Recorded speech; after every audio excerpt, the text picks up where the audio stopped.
ಜನವರಿ 11ರಿಂದ ಭಾರತ ಮತ್ತು ನ್ಯೂಜಿಲೆಂಡ್ ನಡುವಿನ ಕ್ರಿಕೆಟ್ ಸರಣಿ ಶುರುವಾಗ್ತಾ ಇದೆ. ಭಾರತದಲ್ಲೇ ನಡೆಯಲಿರುವ ಈ ಟೂರ್ನಿಯಲ್ಲಿ ಮೊದಲು 3 ಪಂದ್ಯಗಳು ಏಕದಿನ ಸರಣಿ, ಅದಾದ ಮೇಲೆ 5 ಪಂದ್ಯಗಳ ಟಿ20 ಸರಣಿ ನಡೆಯಲಿದೆ.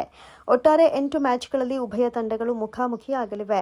ಈಗಾಗಲೇ ಈ ಸರಣಿ ಟೀಂ ಇಂಡಿಯಾದ ದೃಷ್ಟಿಯಿಂದ ತುಂಬಾ ಮಹತ್ವ ಪಡೆದುಕೊಂಡಿದೆ. ಯಾಕಂದ್ರೆ ಮುಂದಿನ ಟಿ20 ವಿಶ್ವಕಪ್ಗೆ ಸಿದ್ಧತೆ, ಆಟಗಾರರ ಫಿಟ್ನೆಸ್ ಮ್ಯಾನೇಜ್ಮೆಂಟ್ ಮತ್ತು ತಂಡದ ಸಂಯೋಜನೆ ಇವೆಲ್ಲವೂ ಪರೀಕ್ಷೆ ಅಂತಲೇ ಹೇಳಬಹುದು.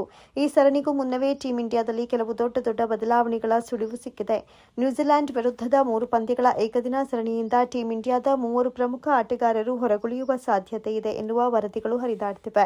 ಈ ಮೂವರಲ್ಲಿ ಇಬ್ಬರಿಗೆ ಬಿಸಿಸಿಐ ವಿಶ್ರಾಂತಿ ನೀಡಲು ನಿರ್ಧರಿಸಿದರೆ ಮತ್ತೊಬ್ಬರನ್ನ ಆಯ್ಕೆ ಸಮಿತಿಯೇ ತಂಡದಿಂದ ಕೈಬಿಡಲು ಮುಂದಾಗಿದೆ ಅನ್ನೋದು ದೊಡ್ಡ ಚರ್ಚೆಗೆ ಕಾರಣವಾಗಿದೆ. ಮೊದಲನೆಯದಾಗಿ ವೇಗಿ ಜಸ್ಪ್ರೀತ್ ಬುಮ್ರಾ ಸೌತ್ ಆಫ್ರಿಕಾ ವಿರುದ್ಧ ಟಿ20 ಸರಣಿಯಲ್ಲಿ 3 ಪಂದ್ಯಗಳನ್ನು ಆಡಿದ್ದ ಬುಮ್ರಾಗೆ ಈಗ ಏಕದಿನ ಸರಣಿಯಲ್ಲಿ ವಿಶ್ರಾಂತಿ ಕೊಡುವುದು ಬಹುತೇಕ ಖಚಿತವಾಗಿದೆ. ಬುಮ್ರಾ ಈಗ ಎಲ್ಲಾ ಫಾರ್ಮ್ಯಾಟ್ಗಳಲ್ಲೂ ತಂಡಕ್ಕೆ ಅತಿ ಮುಖ್ಯ ಆಟಗಾರ. ಟಿ20 ವಿಶ್ವಕಪ್ಗೆ ಇನ್ನೂ ಹೆಚ್ಚು ಸಮಯ ಇಲ್ಲದ ಕಾರಣ ಅವರ ಕೆಲಸದ ಒತ್ತಡ ಕಡಿಮೆ ಮಾಡಿ ಫಿಟ್ನೆಸ್ ಕಾಪಾಡಿಕೊಳ್ಳುವುದು ಬಿಸಿಸಿಐ ಮುಖ್ಯ ಗುರಿಯಾಗಿದೆ. ಅದಕ್ಕಾಗಿ ಈ ಓಡಿಐ ಸರಣಿಯಲ್ಲಿ ಅವರನ್ನು ಆಡಿಸದೇ ಇರಲು ನಿರ್ಧಾರ ತೆಗೆದುಕೊಂಡಿದ್ದಾರೆ ಅನ್ನೋ ಮಾತುಗಳು ಕೇಳಿಬರ್ತಿದೆ. ಇನ್ನೊಂದೆಡೆ ಹಾರ್ದಿಕ್ ಪಾಂಡ್ಯ ಕೂಡ ಈ ಸರಣಿಯಲ್ಲಿ ಕಾಣಿಸಿಕೊಳ್ಳಲ್ಲ ಅನ್ನೋದು ಅಚ್ಚರಿಯಾದರೂ ತಂತ್ರಾತ್ಮಕವಾಗಿ ನೋಡಿದ್ರೆ ಅರ್ಥವಾಗುವ ನಿರ್ಧಾರ.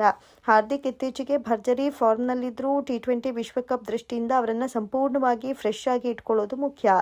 ಫೆಬ್ರವರಿ 7ರಿಂದ ವಿಶ್ವಕಪ್ ಶುರುವಾಗಲಿದ್ದು ಆ ವೇಳೆಗೆ ಹಾರ್ದಿಕ್ ಸಂಪೂರ್ಣ ಫಿಟ್ ಮತ್ತು ಶಾರ್ಪ್ ಆಗಿರಬೇಕು ಅನ್ನೋ ಕಾರಣಕ್ಕೆ ಈ ಸರಣಿಯಲ್ಲಿ ವಿಶ್ರಾಂತಿ ಕೊಡಲಾಗ್ತಾ ಇದೆ.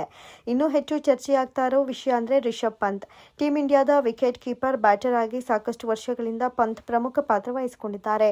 ಆದರೆ ಏಕದಿನ ಕ್ರಿಕೆಟ್ನಲ್ಲಿ ಅವರ ನಿರಂತರ ಪ್ರದರ್ಶನ ಆಯ್ಕೆ ಸಮಿತಿಗೆ ತೃಪ್ತಿ ಕೊಡಲಿಲ್ಲ ಅನ್ನೋ ಮಾತುಗಳು ಕೇಳಿಬರ್ತಿದೆ.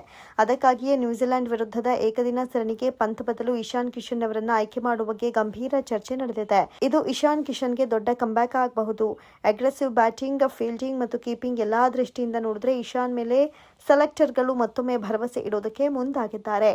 ಈ ಎಲ್ಲಾ ಬೆಳವಣಿಗೆಗಳ ನಡುವೆ ಸಂಭಾವ್ಯ ಏಕದಿನ ತಂಡ ಕೂಡ ಕುತೂಹಲ ಹುಟ್ಟಿಸಿದೆ. ಶುಭ್ಮನ್ ಗಿಲ್ ನಾಯಕತ್ವದಲ್ಲಿ ತಂಡ ಕಣಕ್ಕಿಳಿಯೋ ಸಾಧ್ಯತೆ ಇದೆ. ರೋಹಿತ್ ಶರ್ಮಾ, ವಿರಾಟ್ ಕೊಹ್ಲಿ ಹೀಗೆ ಹಿರಿಯ ಆಟಗಾರರು ತಂಡದಲ್ಲೇ ಇದ್ರು ಅವರ ಪಾತ್ರ ಈಗ ನಿಧಾನವಾಗಿ ಬದಲಾಗ್ತಾ ಇದೆ ಅನ್ನೋದು ಸ್ಪಷ್ಟ. ತಂಡ ಯುವ ಆಟಗಾರರತ್ತ ಹೆಚ್ಚು ಗಮನ ಹರಿಸ್ತಾ ಇದೆ. ಯಶಸ್ವಿ ಜಸ್ವಾಲ್, ಋತುರಾಜ್ ಗಾಯಕ್ವಾಡ್, ನಿತೀಶ್ ಕುಮಾರ್ ರೆಡ್ಡಿ ಹೀಗೆ ಹೊಸ ತಲೆಮಾರಿಗೆ ಹೆಚ್ಚಿನ ಅವಕಾಶ ಕೊಡಲಾಗ್ತಾ ಇದೆ. ಕೆಎಲ್ ರಾಹುಲ್ ಮತ್ತು ಇಶಾನ್ ಕಿಶನ್ ಇಬ್ಬರು ವಿಕೆಟ್ ಕೀಪಿಂಗ್ ಆಯ್ಕೆಯಾಗಿ ತಂಡದಲ್ಲಿರೋದು ಕೂಡ ಆಸಕ್ತಿಕರ ಸಂಗತಿ.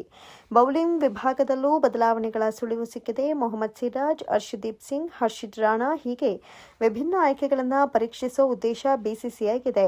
ಕುಲ್ದೀಪ್ ಯಾದವ್, ರವೀಂದ್ರ ಜಡೇಜಾ, ವಾಷಿಂಗ್ಟನ್ ಸುಂದರ್ ಹೀಗೆ ಸ್ಪಿನ್ ಮತ್ತು ಆಲ್ರೌಂಡರ್ಗಳ ಮೇಲೆ ನಂಬಿಕೆ ಮುಂದುವರೆದಿದೆ.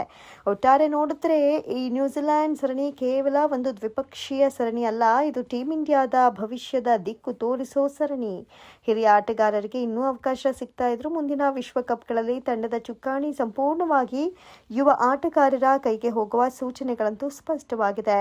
ಟೆಸ್ಟ್ ಮತ್ತು ಟಿ20 ಕ್ರಿಕೆಟ್ಗಳಿಂದ ನಿವೃತ್ತಿ ಪಡೆದ ಬಳಿಕ ಏಕದಿನ ಪಂದ್ಯಗಳಲ್ಲಿ ಮಾತ್ರ ಆಡ್ತಾ ಇರುವ ಹಿರಿಯ ಆಟಗಾರರಾದ ವಿರಾಟ್ ಕೊಹ್ಲಿ ಮತ್ತು ರೋಹಿತ್ ಶರ್ಮಾ ಅವರು ಮುಂದಿನ 2027ರಲ್ಲಿ ನಡೆಯಲಿರುವ ಏಕದಿನ ವಿಶ್ವಕಪ್ನಲ್ಲಿ ಆಡ್ತಾರೆ ಎಂಬ ಪ್ರಶ್ನೆ ಕೂಡ ಹುಟ್ಟುಕೊಂಡಿದೆ. ಒಟ್ಟಾರೆ ಯಾರು ವಿಶ್ವಕಪ್ ತಂಡದಲ್ಲಿ ಸ್ಥಾನ ಉಳಿಸಿಕೊಳ್ತಾರೆ, ಯಾರು ಹೊರಗುಳಿತಾರೆ ಅನ್ನೋದರ ಟ್ರೇಲರ್ ಈ ಸರಣಿಯಲ್ಲೇ ಕಾಣಿಸಬಹುದು. ಕ್ರಿಕೆಟ್ ಅಭಿಮಾನಿಗಳಿಗೆ ಇದು ಫಲಿತಾಂಶಕ್ಕಿಂತಲೂ ತಂಡದ ಬದಲಾವಣೆಗಳನ್ನು ಗಮನಿಸುವ ಸರಣಿಯಾಗಿದೆ.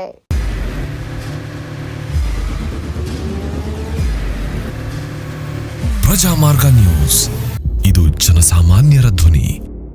ನಮಸ್ಕಾರ. ನೀವು ನೋಡ್ತಾ ಇದ್ದೀರಾ ಪ್ರಜಾಮಾರ್ಗ ನ್ಯೂಸ್. ರಾಷ್ಟ್ರದ, ರಾಜ್ಯದ, ರಾಜಕೀಯದ ಬಗ್ಗೆ ಹೆಚ್ಚಿನ ಸಿನಿಮಾ ಅಪ್ಡೇಟ್ಗಳಿಗಾಗಿ ಫಸ್ಟ್ ಲೈಕ್ ಮಾಡಿ, ಸಬ್ಸ್ಕ್ರೈಬ್ ಆಗಿ, ಹಾಗೆ ಫಾಲೋ ಕೂಡ ಮಾಡಬೇಕು.